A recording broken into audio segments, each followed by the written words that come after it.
पीछे हटाओ सारे। पहले इसको छोड़ो, तभी पब्लिक पीछे हटेगी। मैं कहता हूँ पीछे हटाओ। सरकार के काम में रुकावट डालना जुर्म होता है। आप पीछे हट जाओ। पहले इसको छोड़ दो, तभी पब्लिक पीछे हटेगी। चलो भागो। एक नाचने वाली लड़की लखे को तुम्हारी हिरासत से लेकर भाग गई। थानेदार खन्ना, ये खबर सुनाने से पहले तुम्हें डूबकर मर जाना चाहिए था।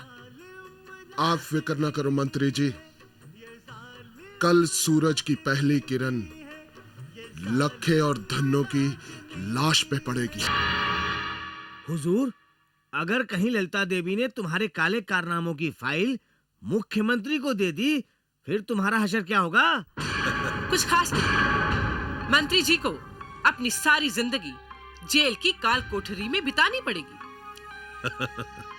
अब बेवकूफ औरत, देख, अगर मैं अंदर गया ना तो बाहर तू भी नहीं रह सकती, क्योंकि तेरी सारी काली करतूतों का पर्दाफाश मैं कर दूंगा। मंत्री साहब, गिरफ्तारी बयानों नहीं, सबूतों की बुनियाद पे होती है। अच्छा जी, और मेरी काली करतूतों के सबूत अब तुम्हारे पास नहीं, और तुम्हारी काली करतूतों की फाइल मुख्यमंत्री को देने से पहले मैं तुम्हें चेतावनी देने आई हूं कि 2 घंटे के अंदर अंदर अपने मंत्री पद से इस्तीफा दे दो, ताकि शाम का सूरज ढलने से पहले मैं मंत्री पद की शपथ ले सकूं और तू जेल जाने से बच जाए। ठीक है ललिता देवी, मैं तो सब कुछ करने को तैयार हूं, लेकिन मेरी एक शर्त है। तेरे मंत्री बनने से पहले तू मेरी फाइल मुझे दे देगी। हरगिज नहीं, क्योंकि सारी सरकार में तू ही ऐसा नेता है जो किसी वक्त भी मुझे डंक मार सकता है। तेरी मौत का परवाना मैं हमेशा के लिए अपने पास रखूंगी। डॉक्टर, ज्यादा सोच मत, तेरे पास वक्त बहुत कम है। हाँ ठीक है ठीक है। तेरे बिन तेरी धन्नो को एक एक पल काटना मुश्किल हो गया है। धन्नो, अब दिनों की नहीं घंटों की बात है। सूरज की पहली किरण के साथ नत्थू को घर आ जाने दे, फिर डॉक्टर बलबीर जेल में और हमारे प्यार की शुरुआत। और अब समाचार विस्तार से। 2 दुश्मन पॉलिटिशियंस की कई सालों के बाद आपस में सुलह। मंत्री डॉक्टर बलबीर का अपने मंत्री पद से इस्तीफा, और डॉक्टर बलबीर की सिफारिश पर मुख्यमंत्री ने एमएलए ललिता देवी को मंत्री पद दिया। आज राजभवन में एक समारोह में मंत्री ललिता देवी को अपने पद की शपथ दिलाई गई।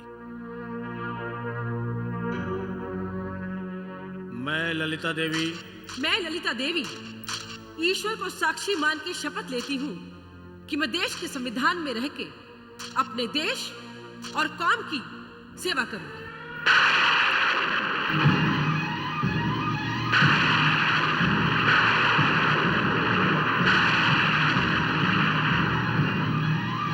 ललिता देवी जिंदाबाद, ललिता देवी जिंदाबाद, ललिता देवी जिंदाबाद, ललिता देवी जिंदाबाद, ललिता देवी जिंदाबाद।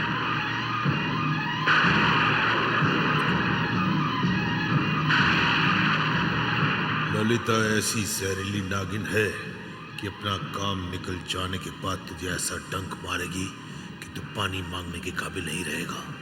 इसका मतलब नत्थू को डॉक्टर बलबीर ने नहीं, ललिता देवी ने किडनैप किया है।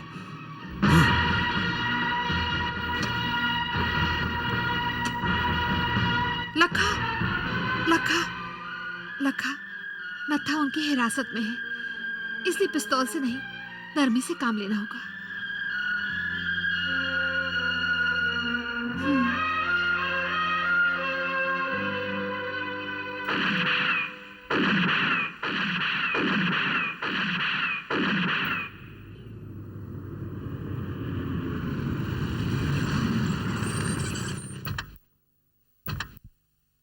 नमस्ते मंत्री जी। रशपाल, तेरा बहुत बहुत शुक्रिया। अगर तू मुझे गोली ना मारता, मैं तो कभी मंत्री नहीं बन सकती थी। ओए पाँव छू पाँव। आप यहाँ? बस जी, वक्त वक्त की बात है। उस दिन आप हमें बधाई देने चले आए थे, आज हम चले आए। Thank you. और डॉक्टर मैडम बहुत बहुत मुबारक हो। Thank you. बड़ा काम का आदमी है जी। आइए। चलिए।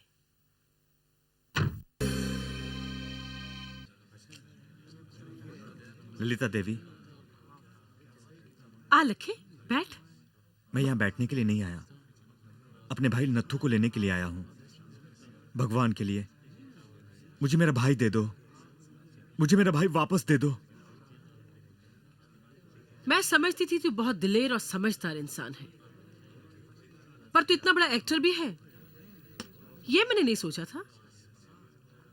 तू अपने चाचा की आंखों में धूल झोंक सकता है, पर मेरी आंखों में नहीं। तुमने अपने चाचा की प्रॉपर्टी हड़प करने के लिए नत्थे का कत्ल किया है। ललिता देवी, कह दे कि ये सब झूठ है, कह दे ये सब झूठ है।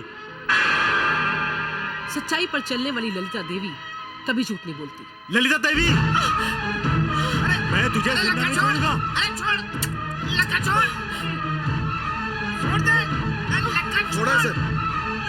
छोड़ दे। आधा पुत्र ग्रेमा में हाथ डालता है। ओ ललिता जी, आप घबराओ मत। यहाँ आने से पहले इसने ये नहीं सोचा कि एक कमीनी नेता और दूसरा कमीना नेता अगर आपस में मिल जाएं, तो उनसे टकराने के लिए तो शैतान भी घबराता है। इंस्पेक्टर खन्ना, लखे को नत्थे के कत्ल के जुर्म में ओके, गिरफ्तार कर लो। बोल, तूने नत्थे का कत्ल क्यों किया? नत्थू का कत्ल कैसे हुआ, किसने किया, ये मुझसे ज्यादा तुझे पता है थानेदार। वो तो ठीक है, मैं तो कभी सोच भी नहीं सकता था कि लखा नत्थू का कत्ल भी कर सकता है।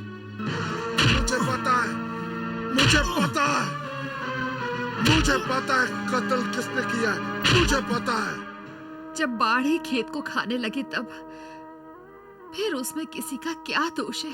दुनिया चाहे जो मर्जी कह ले, पर मेरा दिल कहता है तेजो, लखा बेकसूर है। पापा, हाँ? लखा को बचाने के लिए क्या किया जा सकता है?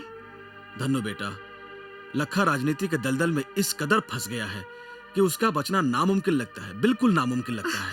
नहीं नहीं, ऐसे मत कहो पापा। तेरी मार मुझको झूठ बोलने पर मजबूर नहीं कर सकती थानेदार। एक बार बता दे कि नत्थू का कत्ल किसने किया है।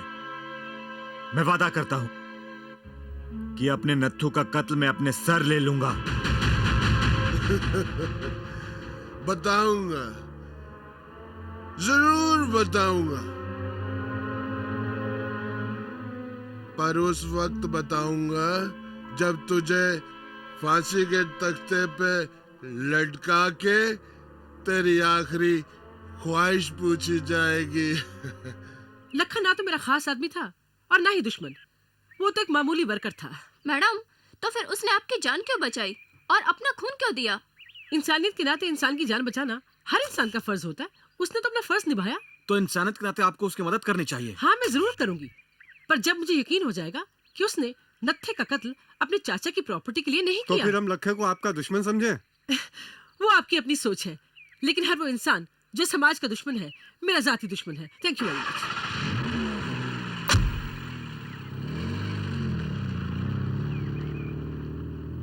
मैं तुम्हारे आर्ट की बहुत कदर करता हूं, इसलिए मैं तुमसे वादा करता हूं कि अगर तुम लखे की बेगुनाही का एक भी सबूत ले आओ तो मैं तुम्हारी पूरी हर तरह से मदद करूंगा। Thank you sir. अच्छा, एक बात सुनो, पर तुम कोई ऐसा काम ना करना जिस वजह से तुम कानून के शिकंजे में आ जाओ। मैं आपकी इस बात का ख्याल रखूंगी। नमस्कार। वकील साहब, लखे की रिहाई के लिए जितनी भी रकम कहो मैं देने के लिए तैयार हूँ। माफ करना मैडम, लखे के केस की पैरवी मैं नहीं कर सकता। पर क्यों? क्योंकि मैं जानता हूं धन्नो, इन गुंडे लीडरों से डरते हुए न कोई वकील मेरे केस की पैरवी करेगा, नहीं कोई शरीफ आदमी मेरे हक में गवाही देगा। तू चिंता ना कर लखा, मैं तेरे हक में गवाही दूंगी। तेरी बेगुनाही का सबूत खोज के डीजीपी के वादे के मुताबिक दोबारा तेरे केस की इंक्वायरी कराऊंगी। हाँ। तफ्तीश कराने का कोई फायदा नहीं है धन्नो, क्योंकि मैं जानता हूं कोई भी पुलिस अफसर सरकार के खिलाफ कदम नहीं उठा सकता। और ना ही मुझे रिहा करा सकता है। मैंने फैसला किया है धन्नो कि मैं जुर्म कबूल कर लूंगा और अपने आप को फांसी के फंदे पे चढ़ा लूंगा, ताकि मैं दूसरा जन्म लेकर इन दुष्टों का नाश कर सकूं। ऐसा ना कहो। धन्नो, इसके बगैर और कोई रास्ता भी तो नहीं। मैडम, मुलाकात का समय खत्म हो गया।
हाँ हाँ जज साहब, मैं कातिल हूं।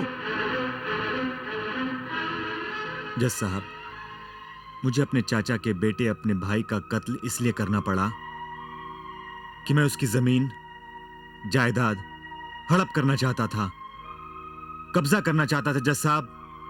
हाँ, मेरे जैसे खुदगर्ज इंसान की सजाए मौत होनी चाहिए जज साहब, सजाए मौत। मैं और कुछ नहीं कहना चाहता।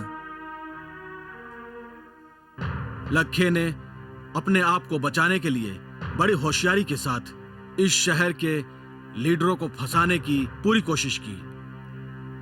मैं थानेदार खन्ना की तफ्तीश की दाद देता हूं, जिसने इस शहर के लीडरों को इस केस में फंसने से बचा लिया।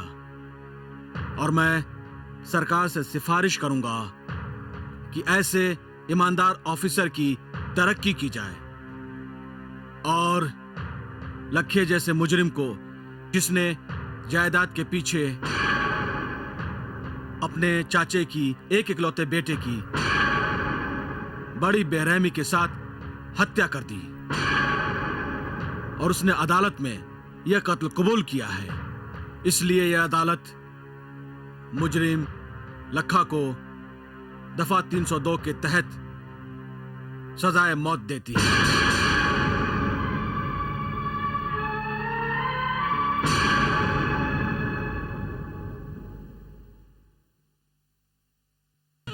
पीछे हटाओ सारे। पहले इसको छोड़ो, तभी पब्लिक पीछे हटेगी। मैं कहता हूँ पीछे हटाओ। सरकार के काम में रुकावट डालना जुर्म होता है। आप पीछे हट जाओ। पहले पीछे इसको हटाओ। छोड़ दो, तभी हट पब्लिक पीछे पीछे। हटेगी। चलो भागो। एक नाचने वाली लड़की लखे को तुम्हारी हिरासत से लेकर भाग गई। थानेदार खन्ना, ये खबर सुनाने से पहले तुम्हें डूबकर मर जाना चाहिए था। आप फिक्र न करो मंत्री जी, कल सूरज की पहली किरण लखे और धन्नो की लाश पे पड़ेगी।